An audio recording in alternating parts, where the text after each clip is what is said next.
And welcome to a wonderful event that we are putting on today. My name is Helen Tang. I'm your AWS ambassador at SUSE.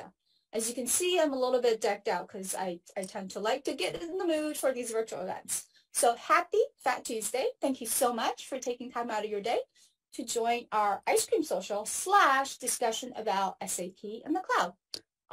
We are recording this meeting, so feel free per your own, actually, because there's a lot of people on it, we'd rather you don't turn on your video, but feel free to leave audio open because we'd like to see your questions. Anytime from now, like whenever the speaker is doing anything, feel free to either type in a question, I'll be checking chat, or just, say it over the audio channel.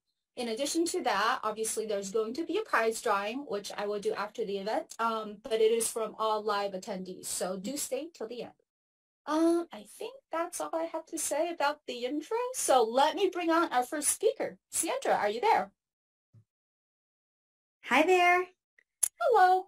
So How Sandra, are you? very good. So Sandra is actually a CIO. So I know you guys are on IT and you're like, oh, she's the Chief Information Officer. Actually, she is the Chief Ice Cream Officer for Nice Cream.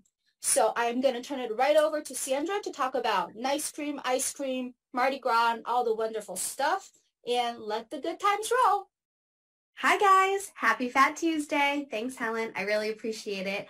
Everyone, welcome to our Mardi Gras ice cream tasting. I hope you all are as excited about this as I am. I am here to lead you through a tasting of all of these wonderful seasonal flavors that we have at Nice Cream. Nice Cream is based in Washington, D.C., and we've been around for 10 years. My husband and I started the company about 10 years ago, and we are so excited to be able to ship all of this ice cream to you guys and bring Mardi Gras straight to your doorstep. What we'll be doing today is tasting 6 different flavors, and we have 2 ways that you can do the tasting. You can follow along with me, and you can eat each individual ice cream as I describe the ingredients and describe how we make it, or you can keep them all out in front of you, and you can just have an ice cream feast as you please, which seems very fitting for Mardi Gras. If you want to follow along with me, I recommend you keep 3 of the first flavors that we'll be tasting out in front of you and return the rest to the freezer just so they don't melt on you. Unless they're really hard, then you can keep them all out and let them kind of soften up. I have a couple questions in the chat about which flavors are which, so I can go through that right now. We have the 3 first flavors we'll be tasting are our Voodoo Vanilla. So that on the bottom of the cup is going to either say Voodoo Vanilla or VB for Vanilla Bean. And I can type that into the chat if you're following along. Voodoo Vanilla is our first flavor. The initials are going to be VB. The second flavor we'll be tasting is our Nola Lemon. Our Nola Lemon is labeled LM on the bottom of the cup. LM. And then the third flavor that we'll be tasting is our King's Cake. Our Mardi Gras King's Cake is marked with a C on the bottom of the cup for cake. Those will be our first 3 flavors. And then the final 3 flavors are going to be the French Toast marked FT, the Crescent City Peanut Butter. Someone asked about CPB. It's Crescent City Peanut Butter. And the Southern Scout Samoa, which should be marked SAM on the bottom. So if you're following along with me, go ahead and take out those first 3, Voodoo Vanilla, Nola Lemon, and Mardi Gras King's Cake. And I have that typed to you in the chat with their abbreviations. Otherwise, go ahead and spread out all your ice cream and just start eating. So what are we going to be tasting first? Let's start with our Voodoo Vanilla. Our vanilla is one of my favorite flavors, and I like to start with our vanilla for our tasting because I want to dispel a bit of a myth about vanilla. A lot of people come into our shop in DC and they say, oh, there's so many interesting flavors. They're looking at the menu, they're humming and hawing, and they go, but I feel like I'm going to be boring and just get the vanilla. I am here to tell you vanilla is absolutely not the boring flavor. I love this flavor because where it comes from, how we flavor that vanilla ice cream. So we use Madagascar vanilla beans and we slice out the inside and add it straight to our milk, cream, and sugar. In order to show you a little bit more about what that looks like, I'm just going to share. I have a question for you too, actually, Sandra, in the meantime. I read somewhere, just brushing up for this event, that the true gold test, if you will, of is this ice cream shop any good, is their vanilla flavor. Would you say that's true? That is a great question. That's another reason I like to start with vanilla. It is a stripped down way to taste whether you're going to like someone's ice cream. I think it's a great way to kind of get a feel for the smoothness, the creaminess, whether it's icy or whether it's nice and creamy and fatty. So hopefully you guys are liking your first taste, your first little bite into this. Any other questions? Okay. Feel free to continue to type in the chat. Helen is monitoring, so just hop on in at any point. So our Madagascar vanilla beans, like I had mentioned before, they're sliced straight open down the middle. If you are a baker, or maybe you do a lot of cooking or have ventured into specialty spice stores, maybe you've seen one of these. This is a vanilla bean. It is actually the fruit of the vanilla orchid. So the vanilla plant creates a flower similar to an orchid you might have in your house. And it is the only fruit-producing orchid in the world. This bean is full of flavor. When you slice this open, you see that it's kind of oily and shiny, and all of that oil is where that flavor is housed. So we scrape out the inside of that and we add it to the milk and cream. Madagascar vanilla beans start as a green bean. So you can kind of see it here. This is actually the farm that we get our beans from. They're harvested from the plant, from the orchid, and then brought into these houses where they keep all of these bags ready to be cooked down or ready to be roasted into the vanilla bean that you saw. As a green plant, it doesn't have very much flavor. It looks like a green bean, like what you might have for dinner, but it doesn't taste anything like that. When you roast it down, it brings out some of the floral notes that come with that bean and add the vanilla flavor that we're so familiar with. Beans grow only 10 degrees north and 10 degrees south of the equator. So they grow in a really limited region. So you can get beans from Madagascar, you can get them from Mexico and from Tahiti or the few other places, but Madagascar is probably the most popular flavor, and it is the most well recognized. So when you think about vanilla, you're likely tasting a Madagascar vanilla bean. Quick question, Sandra. Yeah. But before that, somebody I think was having a background conversation. So unless you're asking a question, do keep yourself on mute so we can hear Sandra. My question is, you already mentioned this already, actually, because wherever I go, I try to buy what's local. So when I was in Mexico, I did buy the Mexican vanilla. I've never been to Madagascar, but SUSE actually happened to sponsor a giant rainforest in Madagascar. Like we plant 1,000 trees every year. Because you guys might wonder why, because our logo, or rather our mascot, the chameleon, is from Madagascar. So we have kind of connection to that place. But anyways, what I'm trying to ask is the vanilla vanilla extract at a supermarket, where is that going to be from? Is it Madagascar? Is it Mexico? Or you can't really tell? It depends on the manufacturer. It can depend. Likely, if it's from Madagascar, it will likely say it. If it is a Madagascar vanilla extract, they like to advertise it because, like I had mentioned before, it's kind of one of the more desirable vanilla beans. But oftentimes, it can be a mixture of a bunch of different beans. And basically what they do is they take that bean and they open it up and then they soak it in alcohol. You can do it at home, actually. If you soak it in either vodka or bourbon, you can make your own homemade vanilla extract with any kind of bean that you want. But the flavor will vary depending on whether you have a mixture or a single origin, where you got your bean from. Great. Thank you. Yeah, of course. This is a fun fact about beans. Sometimes the farmers will have this tattooed on the side of the bean. This might look like an imperfection once it's roasted. It looks like little dots. But it's actually an intentional stamp of where that bean comes from. So these letters will represent the farm that those beans were harvested from. How are you guys all liking that? Great. Oh, best vanilla bean that they've ever had. Thanks, Edmund. I really appreciate it. Edmund, you are very dedicated. Edmund's been Googling the acronyms all weekend to try to figure out which ice creams are which. Very excited for the tasting. I love it. What you don't know, Edmund, is we made it up because it was originally the peanut butter flavor, but we're like, let's tie it into Mardi Gras. Let's tie it into New Orleans, which, as you know, is a Crescent City, which is why we called it Crescent City peanut butter. Awesome. Well, I'm so glad that you guys are enjoying this vanilla. Our lemon is the next ice cream that we'll be tasting. So our Nola lemon is made with lemon juice and lemon zest. I really love this one. It's very fresh. It's an awesome palate cleanser to lead us into the rest of the tasting. You'll notice that there is, maybe you'll see in the actual ice cream that there's little bits of lemon zest. So we actually take whole lemons, we zest the outside, we cut them in half, and then juice them right into the cream. If you are a seasoned baker, you may know that adding lemon juice to any sort of cream often causes it to curdle. What's unique about our ice cream is once we add that juice in, we freeze it immediately. We freeze it using liquid nitrogen, which is something I'll demonstrate for you in just a couple of minutes. But that keeps the cream exactly as it is in its state without curdling and turning into something, like something bubbly with the citron.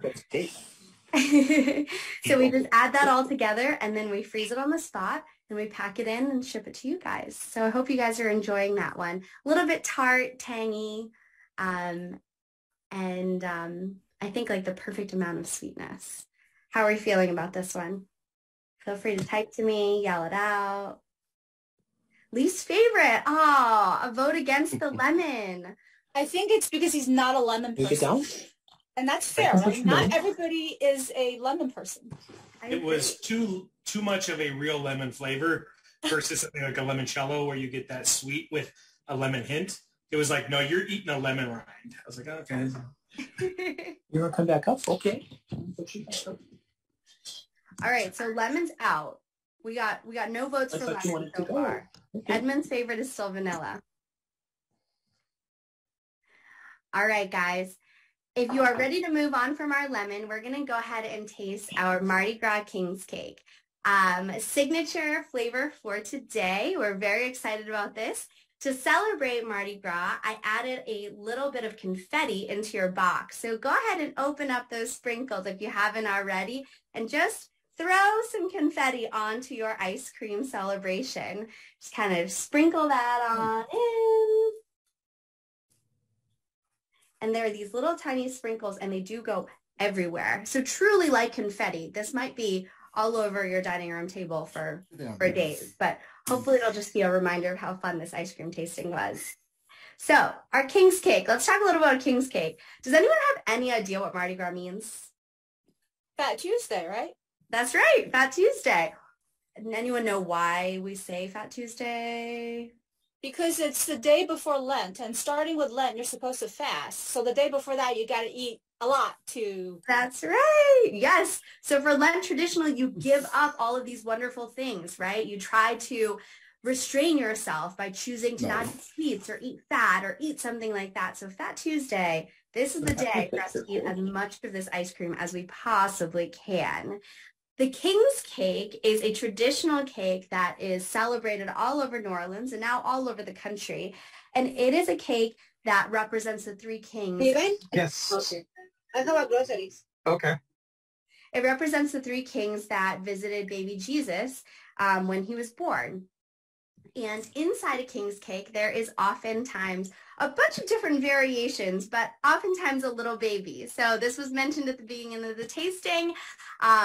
A little plastic baby is baked into the cake, and legend is that if you get that baby, it is your lucky day. You get to be the king of that day, or in olden times, they would have a festival or some sort of parade, and you got to be the leader of that activity or that festivity.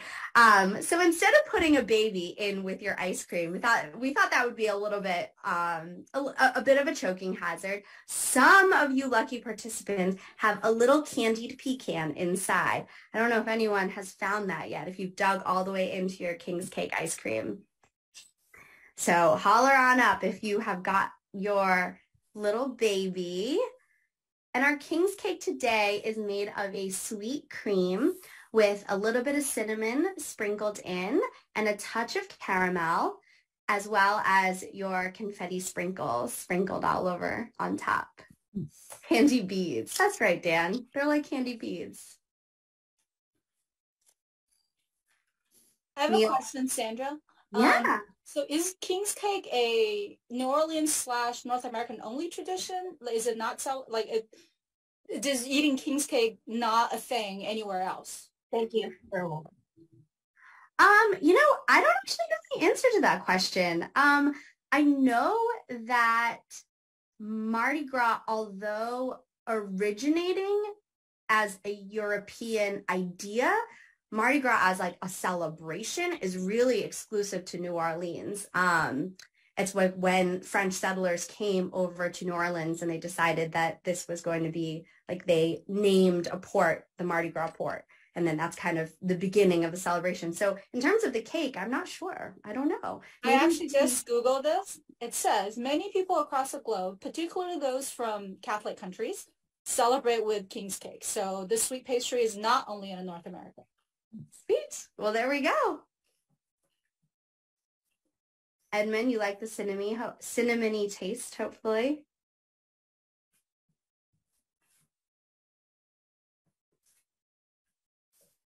Neil has a very good point. Carnival also has King's Cake, at least according to this Google page I'm reading. Brian is very happy. Why'd you say ooh-hoo? Is it because you like the taste, or what's your special... Brian, B? Taste is great. Okay, awesome. That is why that's our special, like, this is the headliner for today. We were also very excited about it. Did anyone find a baby? No babies yet? Mm-mm. I heard that some people may have cheated and started eating their ice cream a little early. So maybe someone found a baby early. Well, if you discover a baby during this tasting, yell it out loud. We want to know that you got that little candied pecan. It's an extra little crunch to your Mardi Gras cake. All right, guys, so hold on to those sprinkles. Feel free to sprinkle them throughout your ice cream as we go. They're not just reserved for your King's Cake ice cream. You can go ahead and add a little bit of Mardi Gras beads to everything that you're tasting. So the next set of flavors that we'll be trying are our Samoa, our French toast, and our Crescent City peanut butter. So if you're following along with me, go ahead and remove the last 3 out of your freezer. And I'm going to go ahead and type in the chat the names of those ice creams and their abbreviations. French toast and Crescent City peanut butter.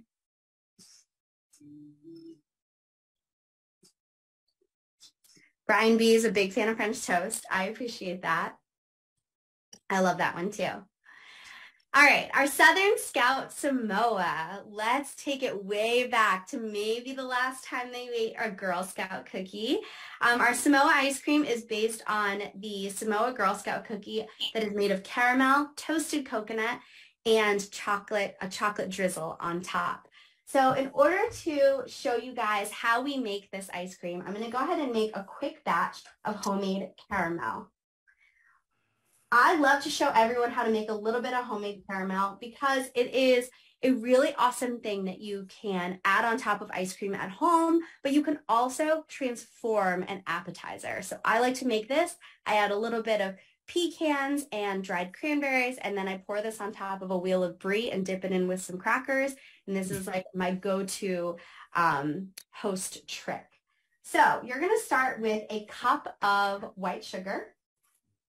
And you're going to go ahead and pour it into a nonstick pan. There's different schools of thought as to what kind of pan to use. You can use a nonstick pan, or you could use an enameled cast iron. An enameled cast iron is something like, if you're familiar with like a Le Creuset, it's has like a glaze on it, but it's a thick cast iron pan. I like to do a nonstick because pretty much everyone has one of these, and it's nice and easy to get it out once you're done with the caramel. I'm going to turn my heat on to medium high, and I'm going to start cooking this caramel down.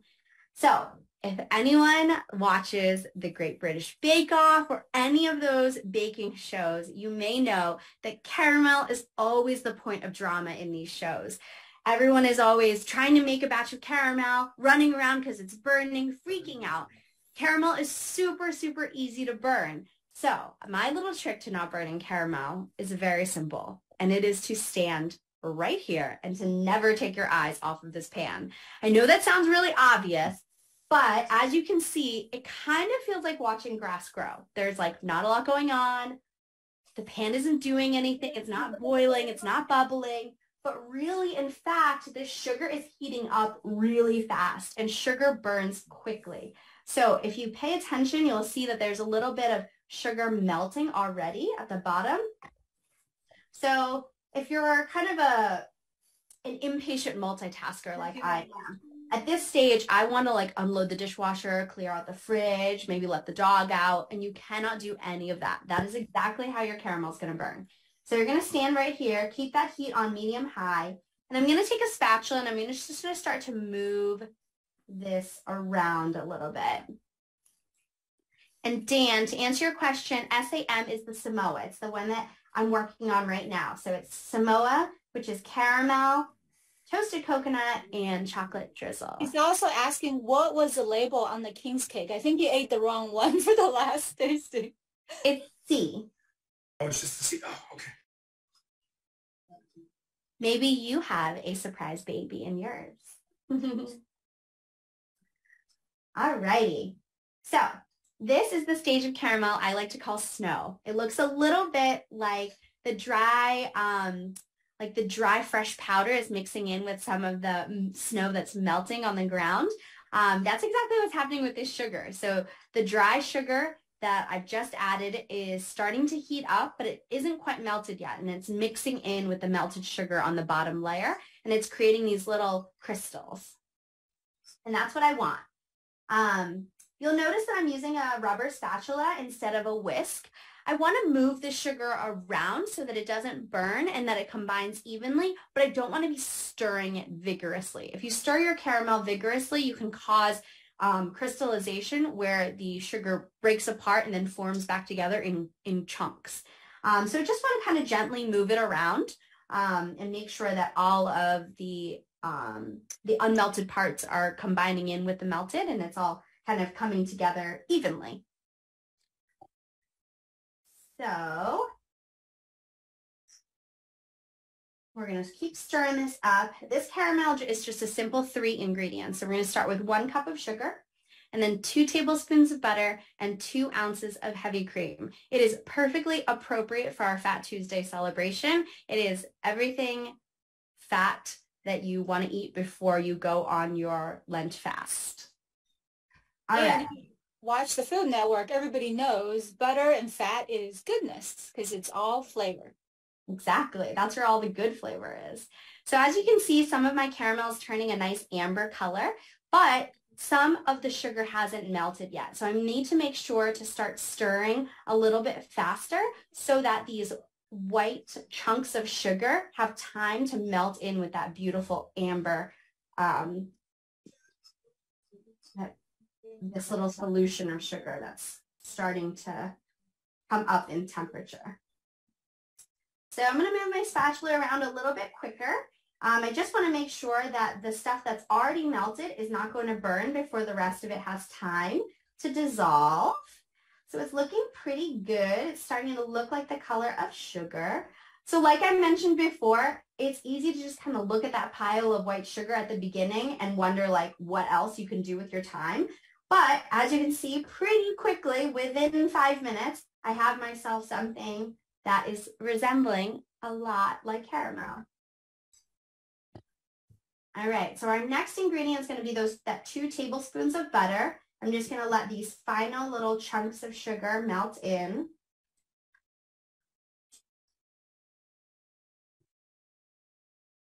I hope you guys are enjoying the Samoa. Some of my favorite part of that Samoa is that toasted coconut. I love like the little chunks of coconut in there. All right, all of my sugar is completely melted.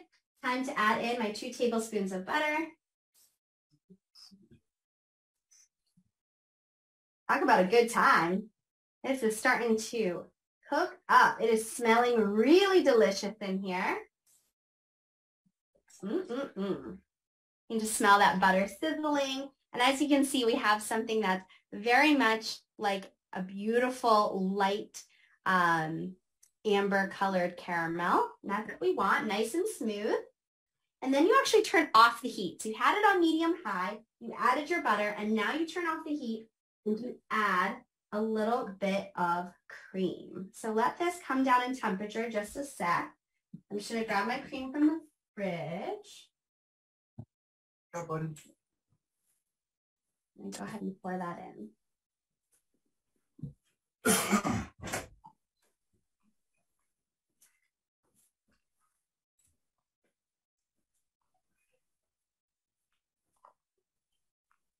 There we go.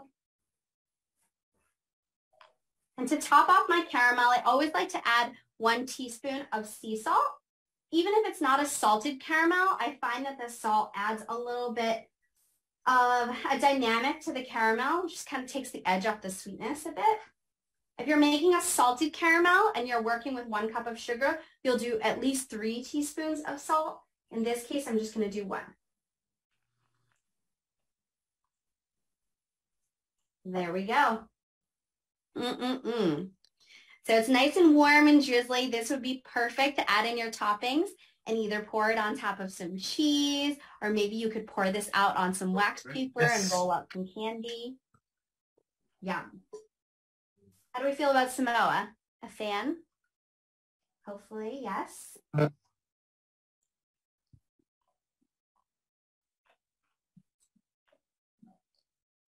Awesome. All right, guys, we're going to go ahead and cruise through and taste our French toast. This is a cinnamon, vanilla, and maple syrup. So we use Vermont maple syrup, and we drizzle that in at the very end. So it should be pretty maple forward. Hopefully you guys enjoy that one.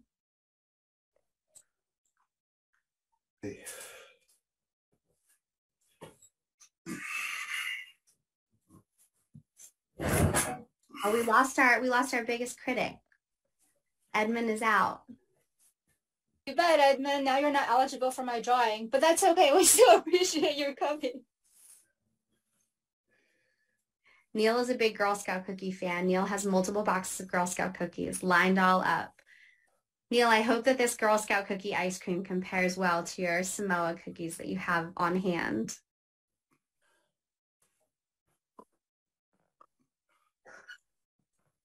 All right. I hope you guys are enjoying a couple bites of the French toast with a little bit of maple syrup. It's always nice to, just add a little bit of sugar on top of sugar. That's the way that I roll.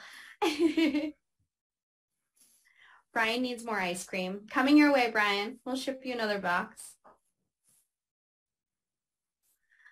All right. Actually, this may be a dumb question, Sandra. You know, like how people get brain freeze when they eat ice cream? What is that exactly? Do you know? Brain freeze comes from the roof of your mouth getting too cold. So the way that you can stop your brain freeze, you can take your thumb and put it on the top of the roof of your mouth and warm up that roof, and then you'll get rid of your brain freeze. That's why it happens when you drink out of a straw, like a slushie. That straw is like just hitting right at the top of your mouth, at the roof of your mouth, and making you get like your brain go crazy. That's good to know. Brian, we'll have to talk offline as to how I'm going to get you more ice cream. All right, our final delicious flavor today is our Crescent City peanut butter. This is a milk chocolate ice cream with homemade peanut butter swirled in. I had mentioned earlier before that we use liquid nitrogen to freeze our ice cream. So I want to show you guys what I mean by that. If you come into our store in DC, we actually don't have any ice cream freezers in front of you. So there's no beautiful tubs of ice cream that you can kind of peer inside and look at your different flavors. We actually have these glorious KitchenAid stand mixers all over the counter. And then you would choose your flavor, such as your Crescent City peanut butter, and then we're going to make it for you right on the spot. So inside this mixer, we have our homemade peanut butter, and we're going to pour in our milk, cream, sugar, and cocoa. And for those of you like Neil who have not gotten your ice cream, send me an email and I'll have track it and let you know where it is. We're going to stir the peanut butter and the chocolate together. Then we're going to go ahead and add the liquid nitrogen to freeze it. So we have a huge peanut butter fan in Dan. He just said Crescent City peanut butter might have just taken the lead.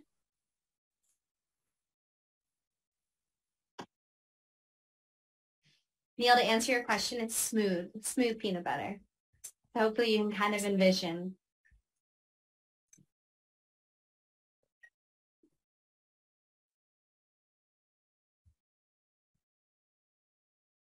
So it is obviously really fun to freeze ice cream this way. It's really theatrical, fun to watch. We get a lot of kids coming in wanting to interact with the smoke, but there's a lot of reasons that we freeze our ice cream this way.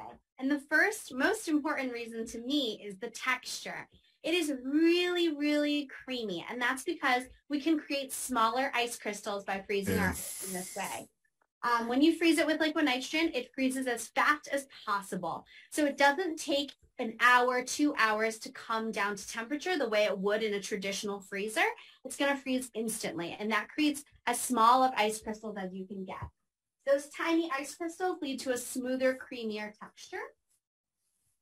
Also, our ice cream is only whipped for about 2 minutes.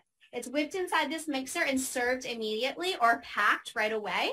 And so there's less air incorporated into our ice cream. In the ice cream world, that's called overrun. So we have a lower overrun, hence a denser, thicker product. So if you hold up a pint of our ice cream or the cup that you have next to a cup of what you might have at the grocery store, ours is going to be a lot heavier. It's a lot denser, a lot creamier, and in my opinion, just a lot more delicious. But I do want to warn everybody, don't try this at home, or if you do, make sure you wear goggles and gloves, because liquid nitrogen can be pretty dangerous. There we go. We have ourselves a little scoop of chocolate ice cream. Now I get to have some Crescent City peanut butter ice cream with you guys. So you guys have all been tasting, and I'm just stuck here talking about ice cream. Now I get my very own. I hope you guys are liking this one as well. Any favorites, feelings, thoughts? Lemon still. King's cake.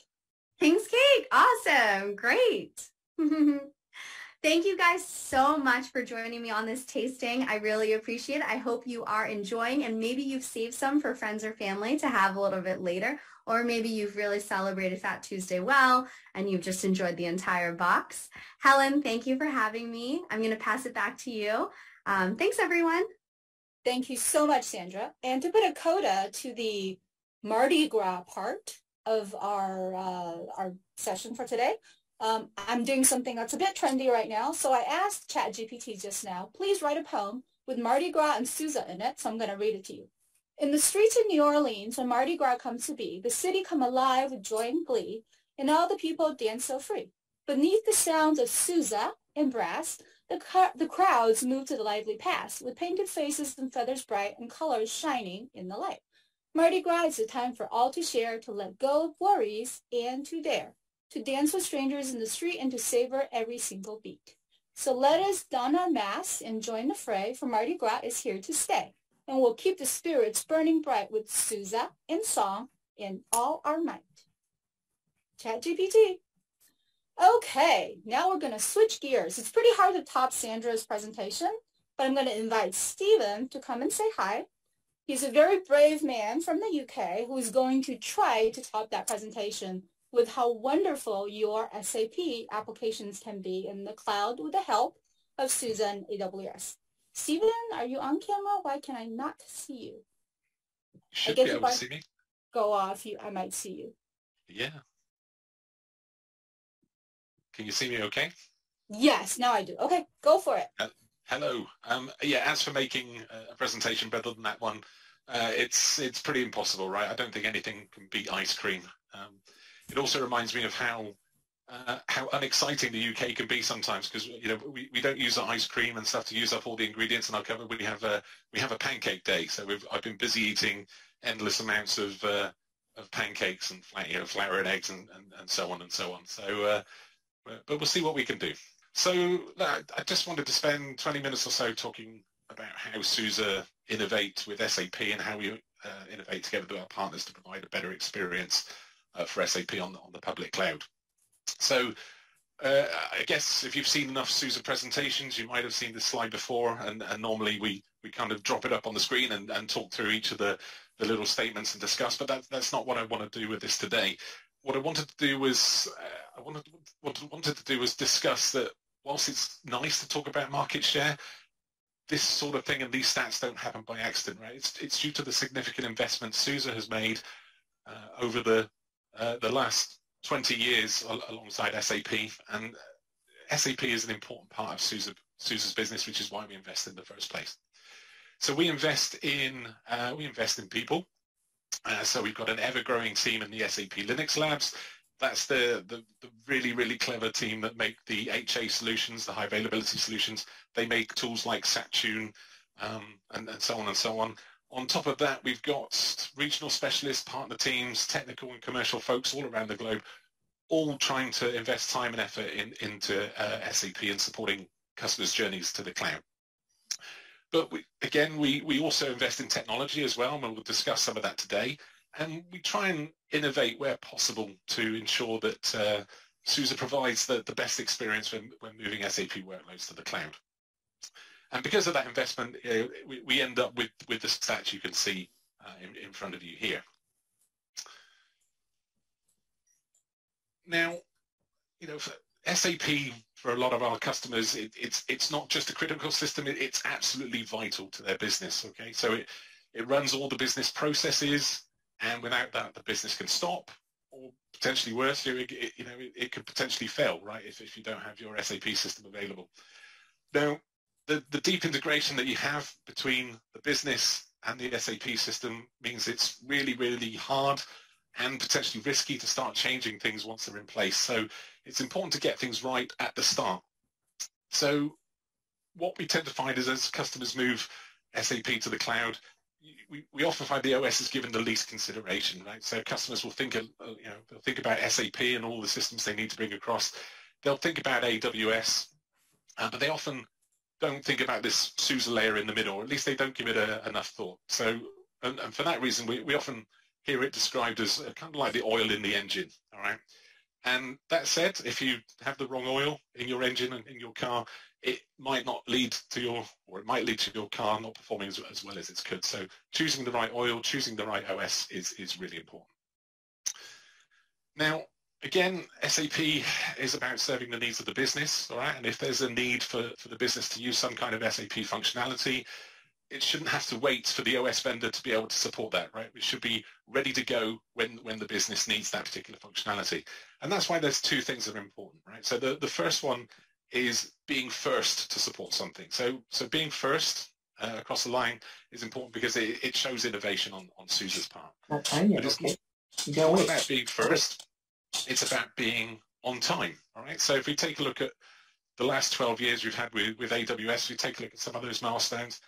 As customers started moving and embracing AWS for some of their SAP workloads, it was SUSE that was there first and on time in order to support some of those workloads as they started coming on board in 2012.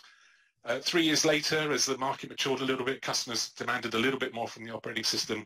We had SLES for SAP ready on the marketplace, ready for customers to take advantage of all the features and benefits that you get with that particular distribution.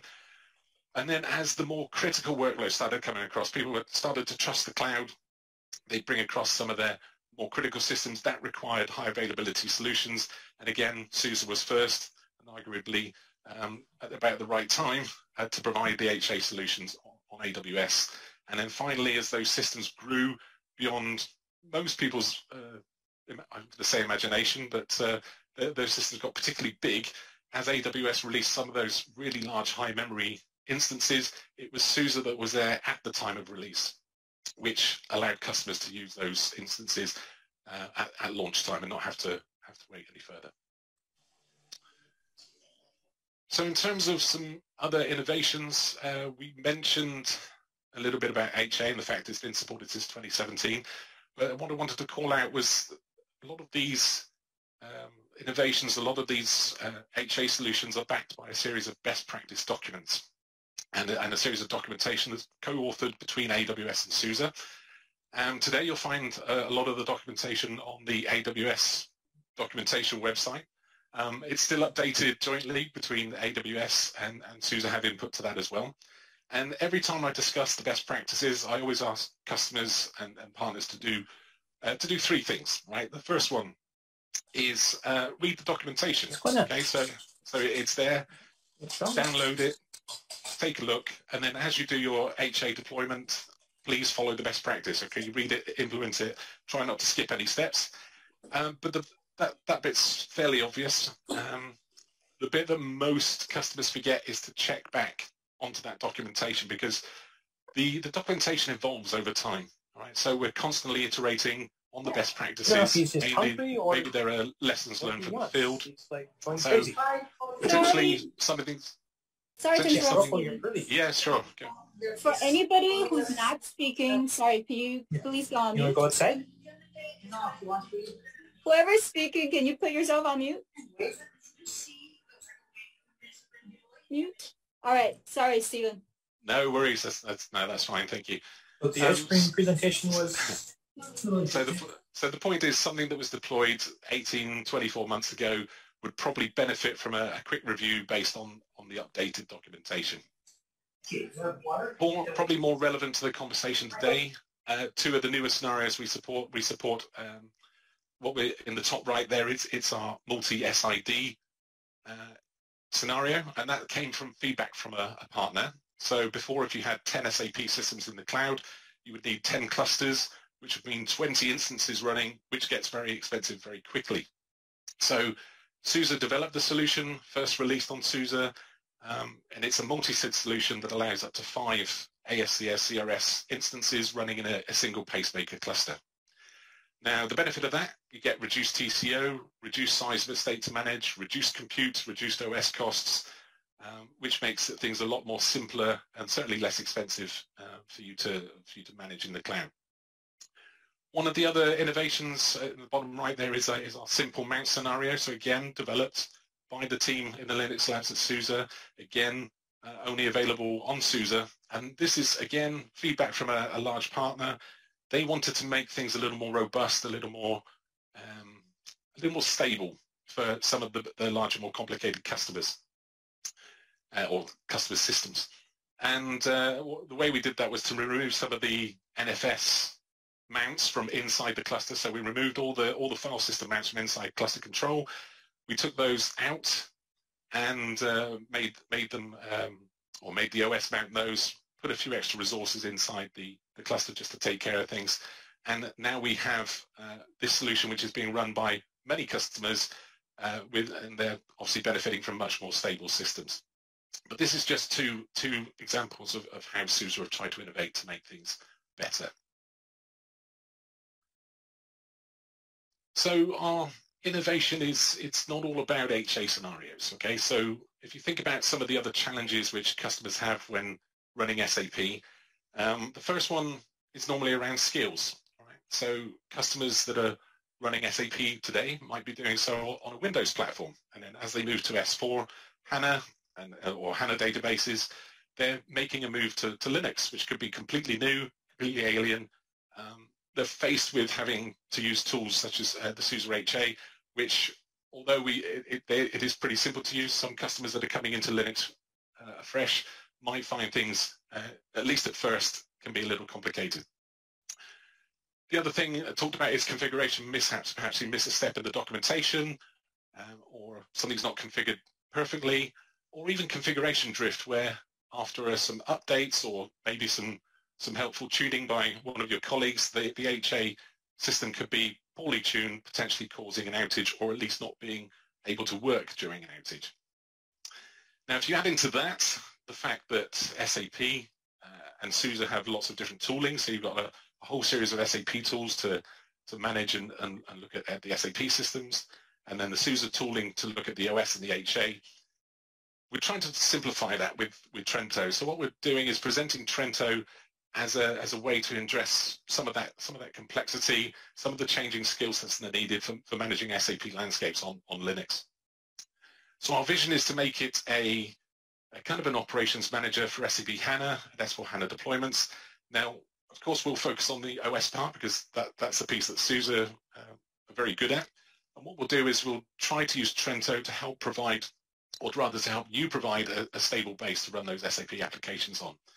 So the idea is Trento will have things like configuration checks, monitoring, visualization, and so on and so on. And we've tried to make it easy to deploy because it just runs as a series of containers on an instance somewhere in AWS. And there's some great documentation on the SUSE website for how to deploy that. So if you take a real quick look at the dashboard, and I'll try and find a few minutes for a demo at the end. But one of the key parts of Trento at the moment is the HA configuration checker. So Trento itself is part of SLES for SAP. So you get the entitlement to run Trento at no additional cost when you're running SLES for SAP. But essentially, as far as the HA checker is concerned, what we've done is taken tens of thousands of lines of documentation, all those best practices I mentioned before, and we've turned those into hundreds of checks which we can run against your cluster. Now, for anybody that's played around with SUSE HA extension before, played around with pacemaker clusters, you'll be aware that there's a layer called CoreSync. So that's our messaging and management layer. Sometimes it's probably we pretty much nearly always find that if there is an issue with the cluster, it's normally CoreSync that's been misconfigured slightly, or maybe needs a little bit of fine tuning. And what we can do here is use Trento to go and see if there are any particular errors in the cluster. So on the example here, if you can see the slide, you can see in the top right of the slide there is a yellow dot, which is basically just saying that there is something that might affect the performance of the cluster, might affect its ability to run. Obviously, all the green dots means that the tests are passed, but the yellow one requires investigation. If it was a red dot, it really does need some investigation because something is potentially badly broken. Now, if you were to drill into that particular CoreSync issue, it would come up with another screen showing you what that configuration should be. And more importantly, it's got a separate link to the AWS documentation. So you can just click on that link and it takes you to the exact page where it talks about exactly how to configure that particular setting. So hopefully, if there are any issues, you can solve them pretty quickly. So kind of started by talking a little bit about innovation and how that benefits customers and partners. So SAP, going back to where I started, I guess SAP serves the need of the business, and the OS needs to support the SAP capability when the business is ready to use that capability, not 6 months down the line, 9 months, 15 months. And in order to achieve that, and in order to be ready and have our system, have our OS be able to support the right SAP tooling at the right time, it's all about feedback. Now, whether that comes from partners, whether it comes from SAP, or whether it comes from customers, or even internally at SUSE, we spend a lot of time listening, right? We spend a lot of time listening, a lot of time thinking. We've already discussed some of the best practices, and a lot of those new ones have come based on feedback from the community and partners. And some of that conversation goes both ways. And the fact that SUSE released Trento themselves, it's a solution that's born here at SUSE. And what I wanted to do for the next couple of minutes is just look at a couple of other areas where we try to go that extra mile to benefit customers.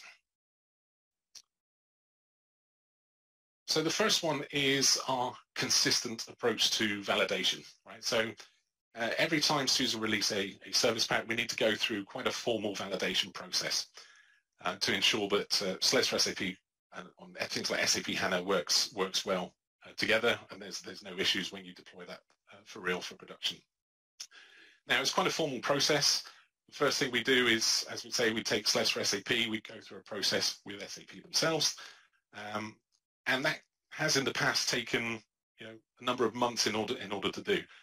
Once the first piece is been validated, we then kind of pass the baton to AWS, who take that latest version of SLES for SAP, validate it against a number of instances, and then at that point, once we have all the ticks in all the various boxes, we'll publish to the HANA hardware directory. But the key message here is around the consistent approach. And that is every service pack which SUSE release will be validated with SAP, right? So you can plan your upgrades, knowing that if SUSE release a service pack, it'll go through that validation process. We won't skip a release or anything like that. Now, it's probably worth noting that I think it was SP3, so a couple of service packs ago, that holds the record for the fastest validated service pack that we've ever released. So I mentioned this process can take 4 months, sometimes 2 months. This was something that was done in just around 30 days. And that's because SAP and SUSE have been working on an accelerated validation process together, which means that the benefit to the customer being that they can use that software quicker to support the latest innovations from SAP, the latest innovations from AWS as well. One of the other things on this slide is around reducing planned downtime. So we have a tool called live patching, and that's kind of part of our HA story. So what we tend to find is as customers patch systems over time, there's a conundrum of either systems can be incredibly secure, but often unavailable because they're busy taking downtime to patch, or they can be very available, but potentially insecure because you're not taking the systems down to patch, right? So they're running with known vulnerabilities. So live patching solves that conundrum. It allows you to apply some of the OS patches with absolutely no downtime, so that's a great way to reduce some of the outage from maintenance activities.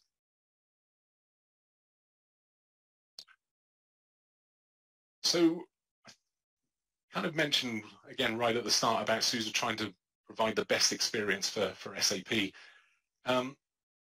So one of the things that we tried to do, or one of the things that part of the value of using SUSE is around the HA experience. So pretty much everything to do with HA for SAP is written in-house at SUSE. Okay, so it's worth pointing out that SUSE is the source of the expertise used in creating many of these HA scenarios. We've been doing HA for 13 years or more, and with high availability validated on AWS since 2017, we've been supporting solutions in AWS for 6 years as well. Talked about things being ready at release. So we mentioned at the start about having support for the high memory instances as soon as they were released, and that was based on customer demand. We're constantly checking and testing other instances that get released from AWS. There are new instance types coming out all the time. We have a cloud engineering team that are constantly checking to ensure that SLES and SLES for SAP are available as soon as those instances launch. So again, it's just about providing choice to you. And then the last point here is around SUSE being flexible. Okay, and again, it's to do with those high memory instances. When that support was released, which was a couple of years ago, it would have been very easy for SUSE to turn around and say, well, the current version of SLES is SLES 15, I think it was SP2 at the time. It would be very simple for SUSE to say, okay, we'll support it, but you have to be on this version and newer.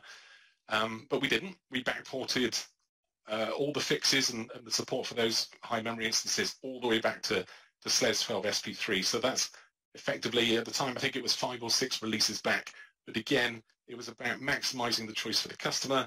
It's about not letting the OS dictate what isn't available in order to support your SAP systems. So just to close out, apologies. Just to close out, so why do customers choose SUSE? So yes, SUSE have a product to sell. We have SLES for SAP, and yes, it is market leading. It's very easy for me to sit here and say that. But I really believe that the reason customers choose SUSE is that, in fact, we have this large array of expertise looking to find new ways of documenting, coding different HA scenarios, different ways to support your business, and different ways to make solutions available as you need them. We innovate with new tooling such as Trento to help out IT teams and SAP teams just generally run SAP better. And the combination of that is hopefully leads the customers to having a great experience when running SAP on SUSE on AWS. Helen, shall I hand back to you at that point? Sounds good. So got a couple questions for you.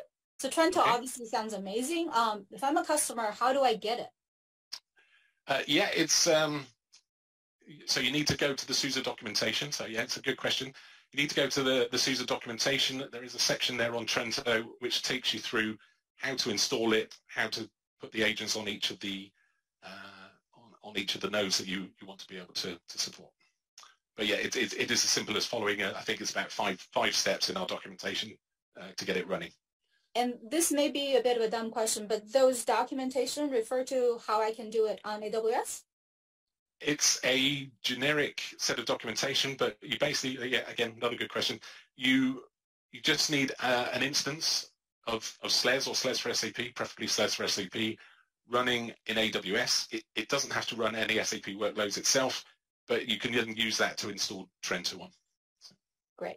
The next question is about best practices, because that's one of the things like Trento does for you, right? It codifies all the best practices, so you don't necessarily have to stay on top of like SAP notes and those sorts of things. The question is, where do these best practices come from, and how often is Trento updating them?